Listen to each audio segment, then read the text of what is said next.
இந்த மாதிரி LED bulb warranty முடிஞ்ச பிறகு ஒர்க் ஆகலைன்னா அது மேக்ஸிமம் தூக்கி தான் போட்டுருவோம். இதெல்லாம் இப்போ சரி பண்ண முடியுதா அப்படின்றத பார்க்க போகிறோம். ஃபஸ்ட்டு இந்த 10 வாட்ஸ் எல்இடி எடுத்துப்போம். ஒரு சில லைட் எரியுது, ஒரு சில லைட் எரியல. அப்போனா எல்இடியில் மேக்ஸிமம் ப்ராப்ளமாக இருக்கும். அப்போ என்ன பண்ணுங்கள், இந்த மாதிரி ஜம்பர் ஒயர் எடுத்துக்கோங்க. ஜம்பர் ஒயர் எடுத்து எரியாத எல்இடியில் இந்த மாதிரி ஷார்ட் பண்ணுங்கள் 2 பக்கம். இந்த ஒரு எல்இடி ஷார்ட் பண்ணும் போது எல்லா லைட்டுமே எரியுது. அப்போ பிரச்சனை வந்து இந்த எல்இடி போயிடுச்சு. ஏன்னா எல்லா எல்இடியுமே வந்து சீரீஸில் கனெக்ட் பண்ணியிருப்பாங்க. ஸோ சீரீஸில் கனெக்ட் பண்ணதுனால ஒரு எல்இடி போனாலும் எல்லாமே எரியாமல் போயிடும். எல்இடியை ஸ்க்ராட்ச் பண்ணி வெளியே எடுத்துடுறேன்.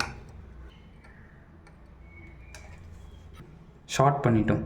ஸோ ஒரு எல்இடிலேருந்து இன்னொரு எல்இடிக்கு பவர் கண்டினியூஸாக போக ஆரம்பிச்சிடும். இப்போ நம்ம டெஸ்ட் பண்ணி பார்ப்போம். பாருங்கள், லைட்டு வந்து நல்லா எரியுது. மேக்ஸிமம் எல்இடி போயிடுச்சுன்னா இந்த மெத்தடை ட்ரை பண்ணுங்கள். தவிர்த்து மற்ற பிரச்சனையும் வரும். அடுத்தது வீடியோவில் பார்க்கலாம்.